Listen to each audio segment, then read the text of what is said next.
Hello friends, क्या हाल चाल है? मैं उम्मीद करता हूँ कि आप सब ठीक होंगे। अच्छा फ्रेंड, आज का जो हमारा टॉपिक है वो है sub inspector job interview. Interview के रिलेटेड जो आपसे क्वेश्चन पूछे जा सकते हैं उनके बारे में हम डिस्कस करेंगे। उनको कैसे आंसर करना है उसके बारे में हम देखेंगे। उससे पहले जितने भी मेरे दोस्त जिन्होंने पीपीएससी का टेस्ट क्लियर किया और वो जो जॉब इंटरव्यू के लिए एलिजिबल हुए हैं उन सबको बहुत बहुत मुबारक हो। और जिन दोस्तों का टेस्ट क्लियर नहीं हुआ, मैं दुआ गो हूँ कि अल्लाह पाक उनको नेक्स्ट एग्जाम में कामयाबी अता करे। आमीन। अच्छा फ्रेंड, ये जो वीडियो है, इस वीडियो को देखने के बाद आपके बहुत सारे डाउट जो आपको इंटरव्यू के रिलेटेड कंफ्यूजन थी वो सारी क्लियर हो जाएंगी। अगर आपको कोई प्रॉब्लम आती है तो आप मुझसे कमेंट में पूछ सकते हैं। मेरा नाम नुमान रऊफ़ है और मैं करंटली पंजाब पुलिस में एज ए सब इंस्पेक्टर सर्व कर रहा हूँ। चलें स्टार्ट करते हैं।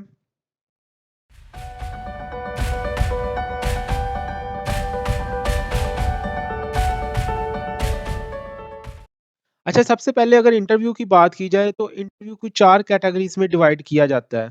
सबसे जो पहली कैटेगरीज़ है वो डिग्री रिलेटेड। पहला जो क्वेश्चन आपसे पूछा जा सकता है वो डिग्री के बारे में पूछा जा सकता है। आपने जिसमें भी आपकी डिग्री होगी उसके बारे में आपसे क्वेश्चन किया जाएगा। जैसे मेरी आईटी की डिग्री है तो मुझसे आईटी के रिलेटेड क्वेश्चन होंगे।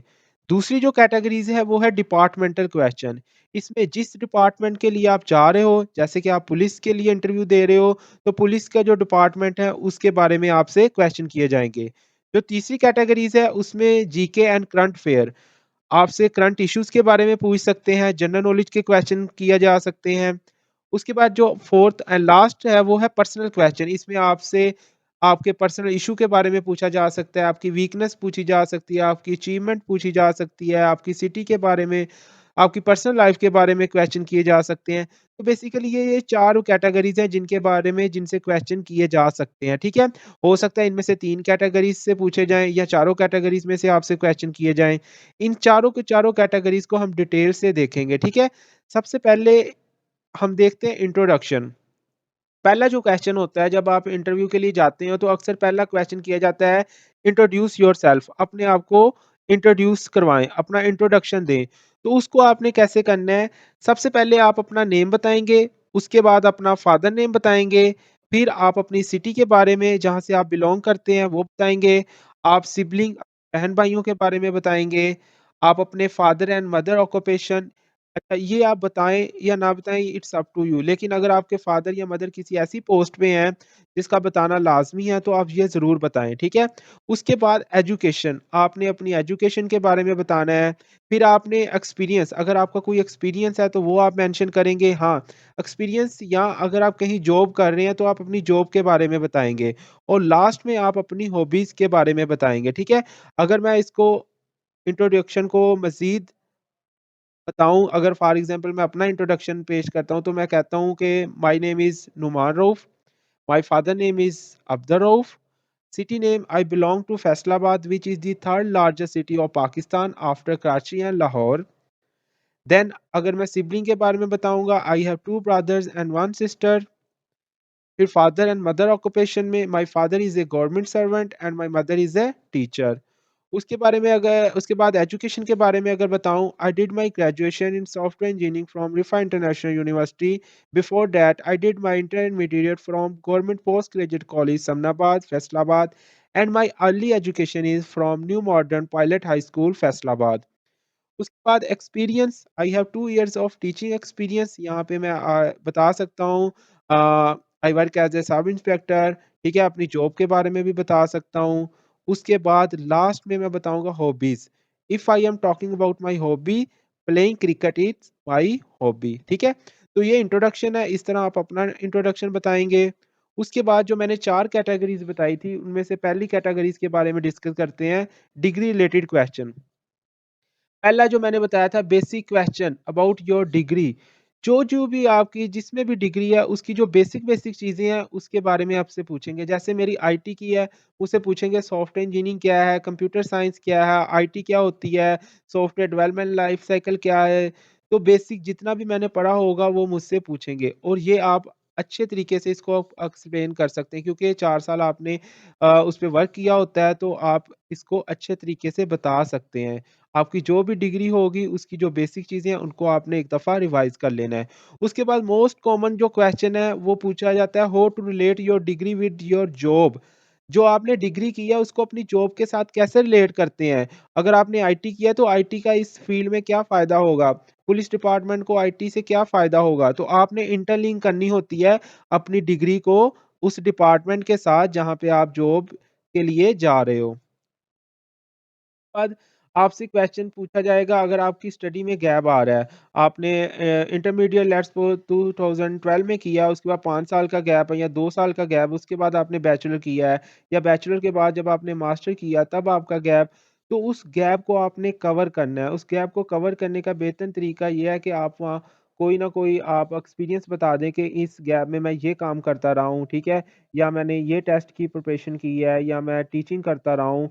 तो उस गैप को आपने ये नहीं बताना कि मैं फ्री रहा हूँ, आपने उसको कवर करना है, ठीक है? उसके बाद जो सेकंड कैटेगरीज़ है डिपार्टमेंटल क्वेश्चन, इसमें आपके डिपार्टमेंट के रिलेटेड क्वेश्चन किए जाएँगे। अब डिपार्टमेंट में सबसे पहले मैं आपको हायरार्की बता दूँ पुलिस की, कि आप पुलिस डिपार्टमेंट में जा रहे हैं तो आपको हायरार्की का पता होना चाहिए। इसमें सबसे पहले देखो 7th ग्रेड का आता है कांस्टेबल, ठीक है? उसके बाद कांस्टेबल के बाद आपका 9th ग्रेड का आता है हेड कांस्टेबल एचसी। उसके बाद 11 ग्रेड का आपका आता है एएसआई या असिस्टेंट सब इंस्पेक्टर। उसके बाद 14 ग्रेड का आता है सब इंस्पेक्टर जिसके जॉब के इंटरव्यू के लिए आप जा रहे हो, ठीक है? सब इंस्पेक्टर कौन से ग्रेड का है? 14। उसके बाद 16 ग्रेड का आता है इंस्पेक्टर। अब ये जो सब इंस्पेक्टर और इंस्पेक्टर है ये दोनों एसएचओ लगते हैं थाने में, ठीक है? उसके बाद 17 ग्रेड का आता है असिस्टेंट सुपरिटेंडेंट ऑफ पुलिस या डिप्टी सुपरिटेंडेंट ऑफ पुलिस जिसे एएसपी या डीएसपी भी बोलते हैं। अक्सर पूछ लेते हैं what is different between ASP and DSP. तो जो डीएसपी होता है वो प्रमोट होकर आया होता है। जो एएसपी होता है वो डायरेक्ट आया होता है सीएसएस के थ्रू, ठीक है? उसके बाद 18 स्केल का एसपी होता है, 19 स्केल का एसएसपी होता है, 20 ग्रेड का डीआईजी, फिर एडिशनल आईजी और 22वें ग्रेड का लास्ट में आईजी, ठीक है? उसके बाद एक क्वेश्चन आता है why you join this department कि आप इस डिपार्टमेंट को क्यों जॉइन करना चाहते हैं? इसका सबसे बेहतर हल ये है कि आपने अगर आपकी कोई फैमिली में या कोई भी आपका कज़न या कोई भी आपका जानने वाला जो आप पुलिस डिपार्टमेंट में है, आप बता सकते हैं कि मैं उससे इंस्पायर होके इस डिपार्टमेंट में आया हूँ। या फिर पुलिस के अंदर कोई ऐसी वेल नोन फेमस पर्सनैलिटी जिससे आप इंस्पायर हुए हैं, आप बता सकते हैं कि मैं उससे इंस्पायर होके पुलिस डिपार्टमेंट को जॉइन करना चाहता हूँ। या आप ऐसे भी बता सकते हैं कि मुझे बचपन से यूनिफ़ॉर्म एंड फ़ोर्सेस जॉइन करने का शौक था, फ़ोर्सेस में स्पेशली पुलिस जॉइन करने का शौक था, तो इस वजह से मैंने ये डिपार्टमेंट जॉइन किया है। उसके बाद ड्यूटीज़ ऑफ सब इंस्पेक्टर, ठीक है? सब इंस्पेक्टर की ड्यूटीज़ क्या हैं? ज आप सब इंस्पेक्टर के लिए जा रहे हैं, तो आपको अपनी ड्यूटीज़ का पता होना चाहिए। इसमें सबसे पहले जो सब इंस्पेक्टर की ड्यूटीज़ होती हैं वो है investigation, intelligence, law and order maintain, operation. Police जो सब इंस्पेक्टर है वो इन्वेस्टिगेशन भी करती है, इंटेलिजेंस भी करती है, लॉ एंड ऑर्डर का अमन-ओ-ईमान का क़याम भी रखती है, ठीक है? उसको भी मेंटेन करती है और ऑपरेशन रेड वगैरह भी करती है। उसके बाद व्हाट इज़ एसएचओ? एसएचओ क्या है? Station house officer. बेसिकली जो भी थाना होता है, थाने का जो हेड होता है उसे हम एसएचओ बोलते हैं, ठीक है? वो सारे थाने को कंट्रोल कर रहा होता है। और जो मैंने बताया था एसएचओ आपका सब इंस्पेक्टर को भी एसएचओ लगा सकते हैं और इंस्पेक्टर को भी एसएचओ लगा सकते हैं। Why Punjab police fail, flaws and problem both most important question कि पंजाब पुलिस क्यों फेल है, उसमें फ्लॉज़ कौन-कौन से हैं, उनमें प्रॉब्लम कौन-कौन सी हैं। तो सबसे पहली जो प्रॉब्लम्स है लैक ऑफ रिसोर्सेज़। पुलिस के पास रिसोर्सेज़ की कमी है। रिसोर्सेज़ में आपकी व्हीकल आ जाएगी, आपकी स्टेशनरी आ जाएगी। अगर मैं व्हीकल की बात करूँ तो जो गाड़ियाँ हैं वो आपके पास वाफ़र मक़दार में नहीं है। इतनी गाड़ियाँ नहीं हैं जितना आपको चाहिए और अगर कुछ गाड़ियाँ हैं भी तो वो उसमें उतनी क्वालिटी नहीं है या वो उस तरह से मतलब वर्क नहीं कर सकती जिस लिहाज से उनको वर्क करना चाहिए, ठीक है? नाक़स नकारा गाड़ियाँ हैं। उसके बाद मिसयूज़ ऑफ पावर। दूसरी जो फेलियर की वजह है कि वो अपनी पावर का मिसयूज़ करते हैं या इसमें एक और चीज़ भी कर सकते हैं अपने इख्तियारात से तजावज़ करते हैं। जो उनको इख्तियार दिया गया उससे वो तजावज़ भी करते हैं या फिर वो अपनी पावर का मिसयूज़ करते हैं, गलत इस्तेमाल करते हैं। तो ये दोनों चीज़ें आप ऐड कर सकते हैं। उसके बाद पॉलिटिकल इंटरफेरेंस, आप ये भी बता सकते हैं कि सियासी प्रेशर बहुत ज़्यादा होता है, सियासी दबाव की वजह से पुलिस अपना काम ठीक तरीके से नहीं करती, ठीक है? तो ये भी एक फेलियर की वजह है। ये भी प्रॉब्लम में आ सकता है। उसके बाद रूड बिहेवियर, मोस्ट कॉमन आपको देखने को मिलेगा कि पुलिस वाले का बिहेवियर अच्छा नहीं है, वो रूडली बिहेव करता है। इसकी रीज़न क्या है? इसके पीछे एक रीज़न है। देखो, बहुत सारे अब जो पुलिस वाला है, वो रोज़ाना पता नहीं उसको कितने ज़्यादा वो लोगों से मिलता है, उसके बाद कितना वर्कलोड उसके ऊपर होता है। तो एक इंसान जब डिप्रेस या स्ट्रेस का शिकार हो जाता है, ऑटोमैटिकली उसके बिहेवियर में चेंजिंग आ जाती है, जो कि नहीं आनी चाहिए। इस पे वर्क करने की ज़रूरत है, ठीक है? उसके बाद too much workload, police officer के ऊपर बहुत ज़्यादा वर्कलोड होता है। वही एक पुलिस ऑफिसर इन्वेस्टिगेशन भी कर रहा होता है, सेम टाइम पे उसको ऑपरेशन भी करना पड़ता है, उसको मिशन लिख रहा होता है, उसको अदालत में जाना पड़ता है, तो इतना ज़्यादा काम उसके ऊपर जब वर्कलोड कर दिया जाएगा, तो डेफ़िनेटली वो बेहतर तरीके से उसको सरअंजाम नहीं दे सकता। तो ये 4-5 पॉइंट है जो पुलिस में फेलियर, फ्लॉज़ और मसाइल हैं, ठीक है? उसके बाद अगर हम बात करें how to improve police department, इस पुलिस डिपार्टमेंट को आप इम्प्रूव कैसे कर सकते हैं? एक तो आप जो मैंने पहले आपको ये बताए हैं, इन पे वर्क करके दूसरा, आप क्या कर सकते हैं? देखो, जब एक बच्चा पैदा होता है, उसकी जो पहली दरसगाह होती है, वो उसके वालिदैन और उसके माँ-बाप होते हैं, ठीक है? अब वो जिस तरह अपनी फैमिली और वालिदैन से सीखता है, उसी तरह उसको प्रैक्टिकल लाइफ में इम्प्लीमेंट करता है। तो जब भी एक नया पुलिस वाला रिक्रूट जब वो उस जॉइनिंग होती है, तो सबसे पहले उसकी क्या होती है? ट्रेनिंग। अब जब उसकी ट्रेनिंग की क्वालिटी ही अच्छी नहीं होगी, तो वो कैसे आगे जाके सर्व करेगा? तो सबसे पहले हमें किस पे फ़ोकस करना चाहिए? Improve the quality of training. अब ट्रेनिंग में क्या-क्या चीज़ें आ सकती हैं? Physical and mental training. Physical training तो दी जाती है, लेकिन मेंटली उस लेवल की नहीं दी जाती जिस लेवल की उनको ज़रूरत होती है। उनको मेंटली ट्रेन करना चाहिए, उनको प्रेशर और स्ट्रेस को हैंडल करने की टेक्निक्स बतानी चाहिए, उनको इस तरह की ट्रेनिंग करनी चाहिए कि फ़ील्ड में जाके अगर उसको स्ट्रेस आती है या कोई प्रेशर आता है, तो उसको टैकल कर सके। इसके लिए एक स्पेशल साइकियाट्रिस्ट हायर करना चाहिए जो पुलिस अफ़सर की साइकी को देखे, जो वहाँ पे ट्रेनिंग है उसकी देखे कि इसकी साइकी में कहाँ लैग कर रहा है, कौन-कौन सी चीज़ों पे वर्क करने की ज़रूरत है। अगर इसको स्ट्रेस ये बर्दाश्त नहीं कर सकता, तो इसको स्ट्रेस कैसे बर्दाश्त करवाई जाए, उसकी कैसे मेंटली ग्रोथ की जाए। तो स्पेशल साइकियाट्रिस्ट हायर करना चाहिए और एक मेन जो चीज़ है, focus on modern techniques and technologies, ठीक है? ये बहुत ज़्यादा इम्पोर्टेंट है। देखो, पुरानी जो पुलिस में बहुत सारी ऐसे काम अभी भी है जो रवायती चल रहे हैं, ठीक है? उनको चेंज करने की, उनको एनहांस अपग्रेड करने की ज़रूरत है। जितनी भी मॉडर्न पुलिस है उन्होंने नई-नई टेक्नीक्स अपनाई है, वो नई-नई टेक्नोलॉजी को यूज़ करते हैं, तो हमें भी नई टेक्नीक्स और टेक्नोलॉजी पे फ़ोकस करना चाहिए, ठीक है? ये ट्रेनिंग इंस्टीट्यूट में इन 3 पॉइंट पे मेनली फ़ोकस करना चाहिए।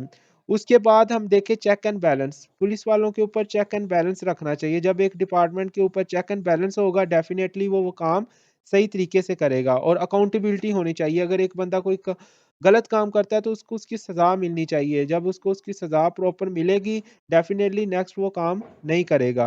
तो ये 3 चीज़ें हैं जिन पे वर्क करके या जिनको इम्प्रूव करके हम क्या कर सकते हैं, अपने पुलिस डिपार्टमेंट को अच्छा बेहतर बना सकते हैं। उसके बाद कुछ क्वेश्चन है जिनको आपने देखना है, what is rule of law, what is law and order situation, ठीक है? अमन-ओ-अमान अगर खराब हो जाए वो क्या, ये सारी जो डेफिनेशन है rule of law and order situation, इनको आपने एक दफ़ा रिव्यू कर लेना है।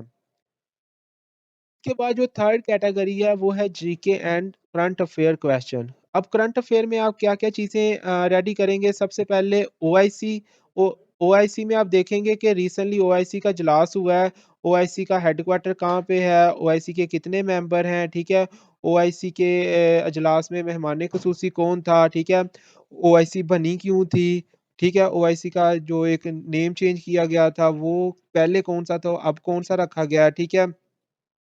और उसके बाद Russia and Ukraine conflict, Ukraine और रशिया के दरमियान जो वार चल रही है उसकी रीज़न क्या थी, ठीक है? वो वार क्यों हुई और अभी उसके आउटकम क्या आए हैं? इसी तरह कोरोना वायरस के बारे में आपने देखना है कि कोरोना वायरस कब आया, ठीक है, पाकिस्तान में कब आया, उसकी जो नई एक शेप थी ओमनी वायरस वो कब आई, उसके बाद अभी तक कितने लोग इससे अफ़ेक्ट हो चुके हैं, पाकिस्तान में इससे कितने लोग अफ़ेक्ट हो चुके हैं, इन्होंने इकोनॉमी पे क्या असरअंदाज़ किया, ठीक है? तो कोरोना वायरस के बारे में आपने देखना है। उसके बाद वोट ऑफ नो कॉन्फिडेंस जो आजकल इश्यू चल रहा है कि वोट ऑफ नो कॉन्फिडेंस क्यों पेश किया जाता है, इमरान खान के खिलाफ ये क्यों लाया गया है, ठीक है? उससे पहले किन-किन पार्टीज़ के दरमियान ये लाया गया था और उसका रिज़ल्ट क्या निकला, ठीक है? उसके बाद 23 मार्च की जो रिसेंटली परेड हुई है, इसमें परेड में कौन-कौन सी पर्सनैलिटी ने शिरकत की, ठीक है? इसमें आपने देखना है आपके आर्मी चीफ़, एयर चीफ़ जितने भी आपके हेड थे, नैब, एफआईए, ठीक है? उसके बाद पीपीएससी, एफपीएससी, आपके आईएसआई, इनके जितने भी हेड हैं, जितने भी चेयरमैन, उनके आपने नेम याद करने हैं, ठीक है? उसके बाद अफ़गानिस्तान इश्यू, अफ़गानिस्तान में तालिबान का जो आई है रिसेंटली, तालिबान का हेड कौन है, ठीक है? और ये इश्यू क्रिएट क्या हुआ, पाकिस्तान का इसके क्या मौक़िफ़ है अफ़गानिस्तान को लेके? तो ये 5-6 जो टॉपिक हैं, इनको आपने प्रिपेयर करना है करंट अफ़ेयर के लिए। उसके बाद जीके जनरल नॉलेज में आप क्या देखोगे? एक तो वैसे आपने एग्ज़ाम की तैयारी की है जीके में, उसको आपने रिवाइज़ करना है। दूसरा world largest, famous, tallest, longest river, desert, mountain ये सारी चीज़ें देखनी है स्पेशली पाकिस्तान की। पाकिस्तान की बाउंड्रीज़ जिस तरह ड्यूरन लाइन किन के दरमियान है, इनकी लेंथ, पाक चाइना बॉर्डर इसकी लेंथ क्या है, गिलगित-बल्तिस्तान के बारे में देखना है, उसके बाद आज़ाद कश्मीर और दूसरा जो आपका मकबूज़ा कश्मीर है, इनके प्रेज़िडेंट, प्राइम मिनिस्टर और जो आपके चारों आईजीज़ हैं, जितने भी पाकिस्तान की ज्योग्राफ़ी है, इसके बारे में आपने देखना है, ठीक है? पाकिस्तान में लॉन्गेस्ट रिवर, सबसे माउंटेन हाईएस्ट माउंटेन कौन-सा है, लॉन्गेस्ट डेज़र्ट कौन-सा है, कितने डेज़र्ट हैं, ठीक है? वाटरफॉल अगर है, तो कौन-सी है, ठीक है? और अगर कोई भी जो आपको लगता है कि पाकिस्तान के बारे में पूछा जा सकता है और जो पाकिस्तान की इम्पोर्टेंट चीज़ें हैं, उनके बारे में आपने अच्छे तरीके से उनको देखना है, ठीक है? अच्छा उसके बाद हमारे पास 4th जो कैटेगरी है वो है पर्सनल क्वेश्चन। अब इसके बारे में क्या हमसे पूछ सकते हैं? अगर हम देखें सबसे पहले पर्सनल क्वेश्चन में वो आपकी सिटी के बारे में, आप किस सिटी से बिलॉन्ग करते हो? उस सिटी की जो फेमस प्लेस या पर्सनैलिटीज़ हैं, उसके बारे में पूछ सकते हैं। उसके बाद आपके इंटरेस्ट और आपका पर्सनल इश्यू अगर है वो पूछ सकते हैं, आपके फैमिली बैकग्राउंड के बारे में पूछ सकते हैं, आपके फ्यूचर गोल्स के बारे में पूछ सकते हैं, अगर आपकी कोई अचीवमेंट है, तो अचीवमेंट में आप ये बताओगे कि मेरी अचीवमेंट है कि ये मैंने टेस्ट क्लियर पीपीएससी का पहली दफ़ा किया या पीपीएससी का टेस्ट क्लियर किया है, ठीक है? या आपकी कोई सीजीपीए अच्छी है, तो वो आप बता सकते हैं कि मेरी ये अचीवमेंट कि मैंने हाई स्कोर किया, मेरी सीजीपीए इतनी आई है, ठीक है? या मैंने कोई टेस्ट पास किया, कोई एक्टिविटी कोई इनाम मिला हो, तो वो आपकी सारी अचीवमेंट में आ जाएगा। इसी तरह आपकी फेलियर अगर कोई है तो उसको बताओ वो बुरी चीज़ नहीं है। बुरी चीज़ तब होगी जब उस फेलियर से आपने कुछ नहीं सीखा।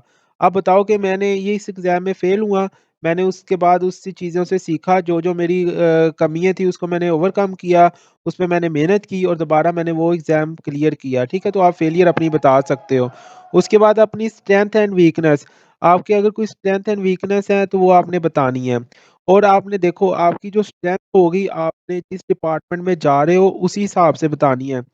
लेट्स सपोज़ अगर आप टीचिंग इंटरव्यू के लिए जा रहे हो और वहाँ पे आप जाके ये चीज़ें बताओ कि मेरी स्ट्रेंथ ये है कि मैं एक बॉडी बिल्डर हूँ, मैं रनिंग जो है इतने माइल इतने सेकंड में कर लेता हूँ, तो उसका आपको टीचिंग से क्या फ़ायदा? उनको तो वो बंदा चाहिए जिसकी कम्युनिकेशन स्किल अच्छी हो, जिसकी टीचिंग जो स्किल है वो अच्छी हो। तो अपनी जिस डिपार्टमेंट में आप जा रहे हो उसी हिसाब से अपनी स्ट्रेंथ बताओ। तो इसमें अब पुलिस वाले की अगर देखा जाए तो पुलिस की जो जॉब है एक डिसिप्लिन जॉब है, तो आप बताओ मैं डिसिप्लिन्ड पर्सन हूँ, ज़िम्मेदारी वाली जॉब है, आप रिस्पॉन्सिबल पर्सन हैं। रोज़ाना नए-नए आपको डिपार्टमेंट में नए-नए इश्यूज़ का सामना करना पड़ता है, नए-नए लोग मिलते हैं। तो उनसे आप बहुत कुछ सीखने को मिलता है, तो आप क्विक लर्नर हो, पुलिस के लिए एक बहादुर बंदे की ज़रूरत है, तो आप ब्रेव हो, आप हार्ड वर्कर हो, सोशल पर्सन हो। अब सोशल पर्सन में देखो, एक बंदा कहता है कि मुझे तन्हाई में रहना पसंद है, लोग पसंद नहीं है। तो उसमें पुलिस की तो जॉब ही सोशली है, उसका लोगों के साथ इंटरेक्शन होता है, तो वो तो फील्ड में कामयाब नहीं होगा। तो पुलिस ऐसे बंदे की तो नहीं उनको ज़रूरत है। तो जो सोशल पर्सन हो ये भी आपकी एक कह लो कि स्ट्रेंथ में आएगा। उसके बाद लीडरशिप क्वालिटी, कल को आप एसएचओ लगोगे या आपको कोई ऐसा वर्क असाइन किया जाता है जिसमें आपकी टीम होगी, उसको आपने लीड करना है, तो आपके अंदर लीडरशिप क्वालिटी होनी चाहिए, ठीक है? तो ये सारी स्ट्रेंथ आपके अंदर होनी चाहिए, ठीक है? उसके बाद वीकनेस, वीकनेस वो बताओ जिसका डिपार्टमेंट पे कोई इफ़ेक्ट ना पड़े। जैसे फूडी पर्सन, मैं फूडी पर्सन बहुत ज़्यादा खाता हूँ, तो इसका मेरे काम पे या डिपार्टमेंट पे तो कोई बुरा असर नहीं पड़ेगा। इसी तरह वो focus too much on work, मैं काम पे बहुत ज़्यादा फ़ोकस करता हूँ। ये भी किसी हिसाब से वीकनेस हो सकती है, लेकिन इसका डिपार्टमेंट में अल्टीमेटली कोई इफ़ेक्ट नहीं हो रहा, ठीक है? तो अपनी जो वीकनेस है वो बताओ जिससे आपके डिपार्टमेंट में कोई असर ना हो, ठीक है? बाद आप जब इंटरव्यू के लिए जाओ, आपकी ड्रेस की बात करूँ तो आपने कोई शार्प या इस तरह के शॉकिंग कलर का ड्रेस नहीं पहन के जाना, जो आइज़ को बहुत ज़्यादा अट्रैक्ट करे, ठीक है? लाइट सा आपने कलर चूज़ करना है, उसके बाद जो परफ्यूम है वो बहुत ज़्यादा नहीं लगानी, ठीक है? क्योंकि सम लोगों कुछ लोगों को ऐसा होता है कि इरिटेशन होती है परफ्यूम से, तो उसको आपसे अवॉइड करना है, ठीक है? उसके बाद बाकी बेस्ट ऑफ लक, अल्लाह पाक आपको कामयाब करे, ठीक है? जो चीज़ समझ आपको नहीं लगी वो आप मुझसे पूछ सकते हैं। ओके, अल्लाह हाफ़िज़ एंड बेस्ट ऑफ लक।